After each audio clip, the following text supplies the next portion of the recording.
Welcome to the Soulful Success podcast, where we're redefining what it means to live, lead, and succeed. I'm Kyle Diot, a mentor and guide for visionaries and conscious creators who are ready to bridge personal growth, spiritual depth, and practical success. Each week, I'll share honest conversations and grounded insights to help you elevate your life, not by doing more, but by becoming more of who you truly are. This is where ambition meets alignment, and where the next evolution of success begins. Welcome to Soulful Success. Hello, and welcome to the first episode of the Soulful Success podcast. My name is Kyle Diot, and I will be your guide and mentor that is walking alongside you on this journey here that we're going to embark upon together. I want to let you know that this podcast is a bit of a different kind of space than maybe you may be used to. It's a little bit different in the sense where I'm not going to be trying to overly teach or provide advice or that sort of thing. Really, the core intention is to really help you resonate with the content and help you integrate and learn and really start to take your personal growth and development to the next level. So while you're listening, you really don't need to do anything with it. You just need to listen to what resonates, what lands in your body. You don't need to take notes or anything of that nature there. It's really about just allowing yourself to listen and key into the pieces that are true for you. So this podcast is going to be here to help with naming those pieces, helping you identify what may be misaligned in your life currently and where we may need to go to help you get into more soulful success and what is that you truly want to be doing. Now, the reason why this podcast came to be is through my life and even through other people's lives. I've been noticing that when we get to certain levels of financial success and freedom, that there's still parts of us that are still missing, or it feels like there's still a hole that needs to be filled, essentially. And so that's the problem of the story that many of us were told when we were young. Get a good job, get a good career, life's going to be great. And I'm sure that you're listening and saying, hey, yeah, that was the advice I had followed, and it didn't really get me to where I want to be. And that's okay. That's okay. That's why we're here. That's what we're doing this work for. That's why you've been looking into growing yourself and doing your own personal development. So this is really an opportunity, this podcast, to help with integrate the different things you would have learned throughout your personal growth and personal development journey. So this podcast is really for those individuals who have seen success, whether it's through their business, through career, or maybe you're even looking to pivot and you just want to make sure that you're aligned in that next direction properly. So the core essence is really about being in alignment with yourself and your journey and really integrating who you are as you grow and develop into this next level. So you could be at a few different stages. That's okay. The big thing is that you have already been working on yourself, understanding yourself a bit further, because that's what we're going to do is we're going to work on realigning who you are. Because what happens, right, is when we get that external success and it feels good, but it's not sustaining, right? You get that external success and then we're like, okay, now what's next? It's not something that helps maintain over time, right?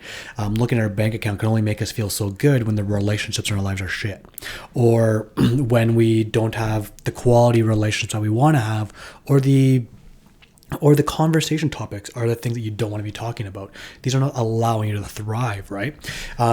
In addition to that, there could be opportunities where you're dimming yourself to fit into the social circle. You're not sharing what you feel you want to share for whatever reason. And so these are different areas of our own challenge that can come through when we actually focus on ourselves, focus on growing, and have the courage to act in those moments. Those small little actions will inevitably lead us to where we need to be with our overall alignment. Now, there is also the feeling that we get of there's something more. And that's really what we're here to explore, is to figure out what is that more and how do we really align with it. And this is where it comes back to maybe we were following the long life plan. Maybe that's what is missing, is we didn't foster the relationships. We didn't foster the hobbies and the true things that bring us joy, so we can see the fruits of our labors in a great way. So there's a variety of different things of how this can kind of manifest for all of us, but it really comes into like that subtle feeling that there's something that is either missing, there's more, and And this is why Soulful Success came to fruition, because this is a very common theme that I came through in my own life and that I've seen with many other successful individuals, is that the money isn't everything. And they're looking for more ways to be more authentic, more aligned, more congruent, and to be more confident and courageous in the way that they express themselves and live their life. So it's really about taking your life back and realigning to what's proper for you. And in doing so, things are just going to explode in a positive direction. It might even feel like a slingshot where you're pulling yourself back to catapult yourself forward. And that is really what happens when we learn to operate from our own design, make decisions in alignment with who we are, and live according to how we were meant to live. It is possible for all of us and is achievable for all of us. We just need to make the conscious decision and then the effort to follow our path. And so this is where traditional self-improvement can be challenging, right? Because with self-improvement, there's the pressure to improve, to optimize, to fix.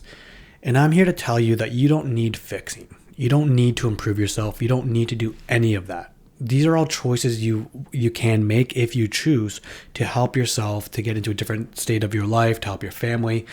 But these are all choices, right? So I want to start and say, hey, you are not broken. You don't need to be fixed. You are perfect as you are.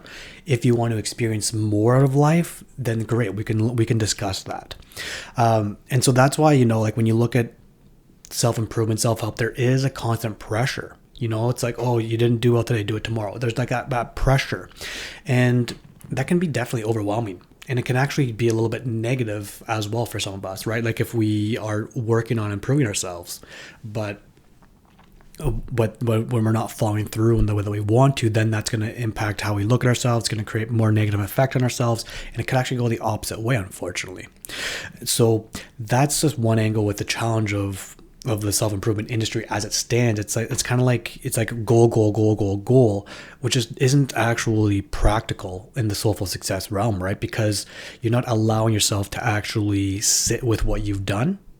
You're not allowing yourself to really integrate what you've done. You're just kind of continuing along with the hustle culture, which if you're listening to this, I'm going to assume that you probably don't agree with the hustle culture, and I definitely don't. From a human design perspective, I've learned I'm a projector, and I just don't vibe with that. And I will get into that as we go as well too. But I definitely encourage you to look into your human design if you haven't already. As we're going through things, I'll help you to integrate it. But this is one thing that I've seen with the self-improvement industry is there's that constant pressure to improve. And it cannot be the right approach for everybody.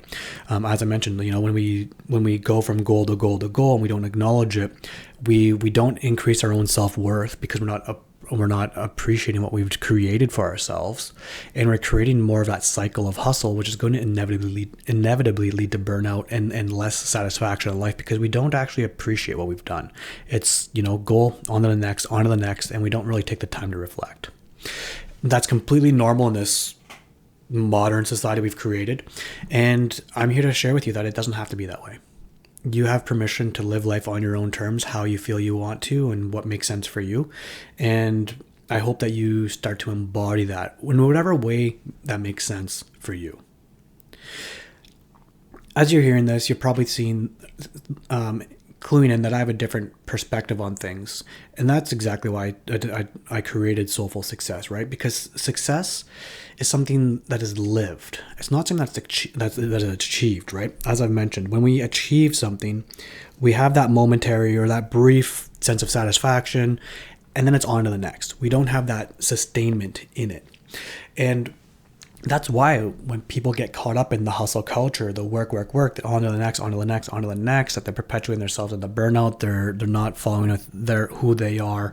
They're losing themselves in the process because they're looking for the achievement. And that's completely fine because that is what our society and our culture ingrained in us. But if you're listening to this, I'm sure that you've realized that that's not true for you, especially. It's not true for everybody. But I want to make sure that you understand that's not true for you, because success is what we do with our life. It's how we live our life. It's who you are. It's who you develop into. It's the character that you hold. It's the morals you have. It's the values you have. It's how you act when no one else is watching you, right? And this is what creates more congruence with yourself, more alignment, and more confidence, self-worth, self-efficacy as we live into who we are supposed to be, not who we thought we were supposed to be or who we were told we were supposed to be. So taking this approach, it's really about having the capacity and the courage and the honesty to express yourself, ourselves, more in alignment with ourselves, to be more honorable with ourselves and to express that. And this is something that I know there's going to be times I share things that sounds easy, but in practicality, it's not that easy. But that's why I'm going to talk about integrating. And as we take the actions, how we react and how we feel in those moments and how we interpret our emotions, and how we process our emotions are all keys to helping us move through this phase of our life, of our growth journey, essentially. And so as we're going through this, I want you to really think about how when you've reached for those external goals, how it felt when you reached them versus how you've been versus when you've done some internal growth and you've had those internal experiences, what that's been like for you. You're going to see those are different, and like they're very subtle, but they are definitely different. Now, as we're going through this, as I'm mentioning here, we're not going to be, it's going to be sharing ideas, perspectives, reflections, stories, if you will, to help with understanding what may be going on and sharing a different approach to how we could look at it. So it's not about step-by-step advice, hacks, urgency, nothing like that. Really, what we're going to get is reflection, perspective, clarity, and acknowledgement of what's been really going on beneath the surface that you've been feeling, but just haven't been able to fully articulate yet. So when you're listening to these episodes, I hope that you're not sitting here taking notes, because that is not the intention of the podcast. The intention is that you are here to listen, reflect, and key into what holds true for you when you hear it in your body. When you have that aha moment, or, oh, that makes sense, or, oh, that's what's been going on, I didn't really have the words for it. And so we want to just acknowledge these and allow them to permeate our awareness. We don't need to act on them right away. That's the hustle personal development culture, right? We don't need to do that. We need to let it sit. We need to let it integrate. We need to give it its time that it's due. And you will know when it's time to act on it. And that will be something that you will feel in your body. So I want to make sure that you're aware of that. It's not that you're going to forget about it. I may say something that you hear today, and it might click in a month from now, and that's okay. That's just the way that it's supposed to happen for you, and that's completely fine. Now, as we're going through this, I will share that I do follow human design quite regularly. That is something that I do actually integrate into my one-on-one mentorship. So you will hear me leveraging that as we go through this. It's really just to help out with identifying different things, helping you key into what you might be seeing or how you might be feeling things. And I just want to share, like, when I share this type of stuff, or like the embodiment, like these are all tools, right? It's not, I don't want to, box yourself into a specific identity when we're going through this, right? I'll bring up tools and different things to help out along the way, to help us with getting to where we need to be next, essentially. With that all being said, I thank you for being here, for taking the time to invest in yourself, to integrate what you've already learned, to take yourself and your life to the next level where you can have more success, more fulfillment, more joy, more ease, more aligned to decision making, more contentment, more fulfillment, more just happiness through your life, because you're living in alignment with who you are, and you know who you are, and you're unapologetic about it. And that's what I really want for you. If you notice something that resonated in this conversation, that's great. Sit with it. No need to act with it right now. If you feel that this might be something that someone else may benefit from, I welcome you to share it. But at this point, we don't need to. Look forward to chatting with you next time. Bye for now. Before you go, I want to invite you to slow down for a moment and notice what stood out for you in this episode. There's nothing to do with it, no insight to apply, no conclusion to reach. Just notice what stayed with you. A phrase, a feeling, or a moment that felt familiar in your body. Sometimes the most important shifts don't happen through action, but through allowing something to be seen and felt. Thanks for taking this time for yourself. I'll see you next time.